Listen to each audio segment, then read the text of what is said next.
So I wanted to walk us through the Shikantaza meditation. This is one of the Zen meditations. It's primary meditation in the Zen tradition, and particularly in the Soto Zen. For those that know the Zen tradition, there's two main schools.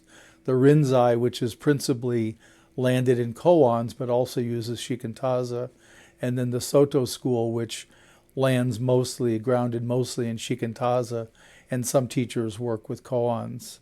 Less teachers do, and some of them work with a few koans. Where, like in my lineage, we to finish transmission, to receive the Dharma transmission of the Rinzai tradition, one has to complete formal koan study, which is about 600 koans, and then in the transmission process, there's probably another, 300 koans or something one does. So it's quite a bit of work, but it really helps with all this shifting.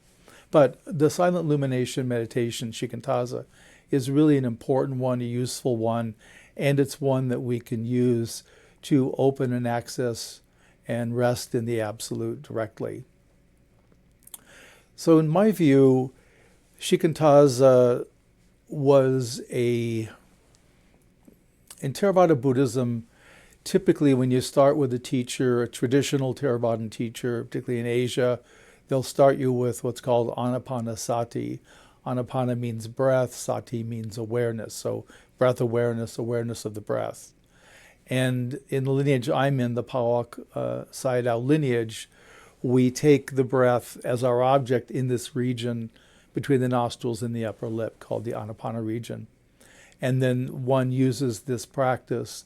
It can open up to deeper concentration states, including absorption or jhana, which is a particular kind of experience. It's a no-self experience of a quality of the Absolute, of a non-dual state. So you're contacting it using the vehicle of breath, of concentration on breath. And this practice, as it geographically moved into China, I think a lot of the teachers saw that one of the problems with presenting and teaching the jhana practice is there's a lot of disappointment. It's a small percentage of a retreat that will experience jhana on a jhana retreat. And it's, for a variety of reasons, it's a lot of the same fears and resistances that we have to awakening, to Kensho, as we call it in the Zen tradition. It's the same. We can't quite let go of the personality perspective. What Carol was saying was she realized she was not keeping a view of the body or perspective of the body, and so it kicked in her survival instinct. Well, that's what happens with the jhana practice, because it's a no-self experience. There's no sense of a me or a body. We have to be comfortable in that place of not attending to the body, not even being aware of the self of the body in the experience. But I think because of the striving and the disappointment of students, the teachers in China decided that they would take away a lot of the instruction, and particularly the fruits of the practice, absorption in particular, and that way people could just have the experience, and if it happened, they could confirm it, and if it didn't happen, people would be at least content with what they were doing. But unfortunately, the teachers lost a lot of the technology of the jhana practice in Theravada Buddhism, and so it morphed into what became Shikantaza.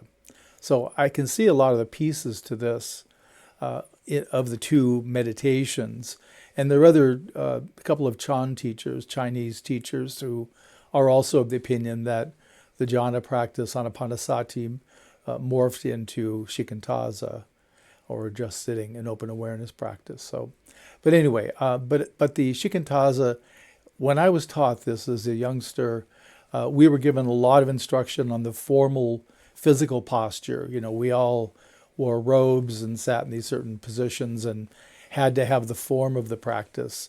And in those days, there was a monitor walking around the meditation hall with what was called an awakening stick. And if you fell asleep or your posture was off, you would get whacked on the meaty part of the shoulder, right near the neck. And it definitely woke you up if you were napping. And if in the meditation hall, it was very loud cracking sound. So that was how it was approached. As far as I know, most of the places don't use the awakening stick anymore. I've heard of a couple places that do, but most don't. The Westerners didn't find it too agreeable. So anyway, but what I've done with this is I've from teaching Anapanasati for a number of years and then the Zen meditation for a number of years, I've realized that there are 3 stages that one goes through as either Anapanasati or Shikantaza develops. So I've labeled these 3 stages. I'm not aware that anybody else teaches it this way. Maybe they do, I don't know, but I've not run into anyone who does. So this is sort of my innovation. Just to give it a context, this isn't traditional presentation. So we're going to start with, we're not going to do the meditation yet. I want to talk about it a little bit first, but the Shikantaza is an important meditation to have as part of your meditation toolkit.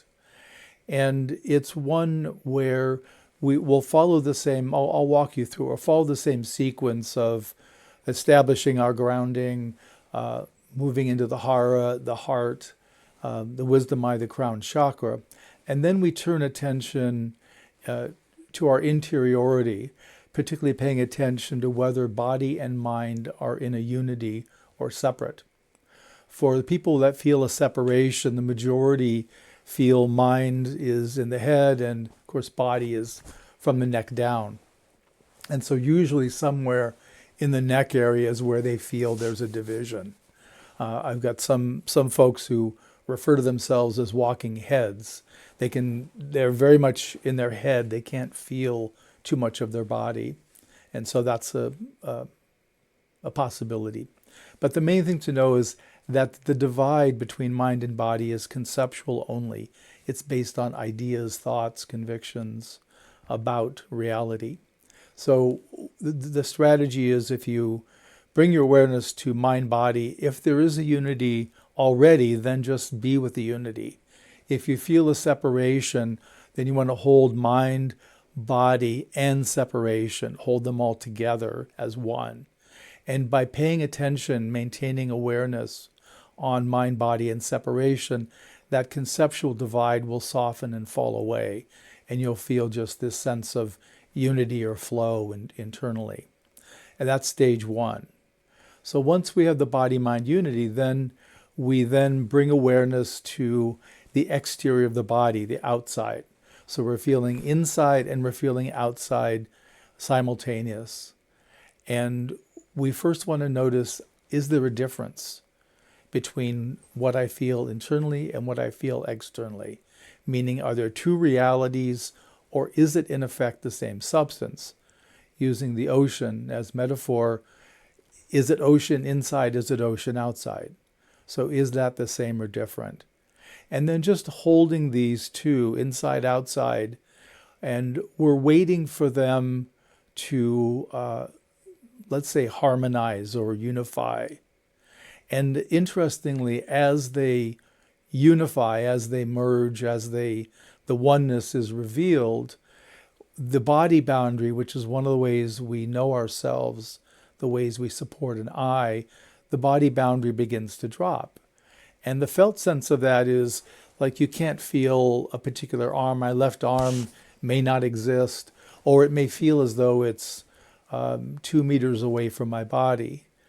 The body perception shifts in this way.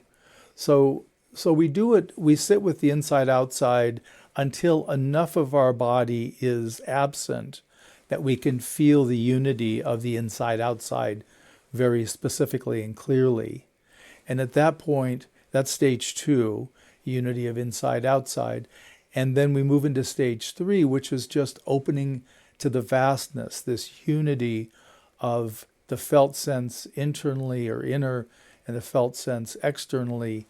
The oneness of that opens up into, it is a part of the vastness. And so that's what we then move our awareness towards, is just being with and in the vastness.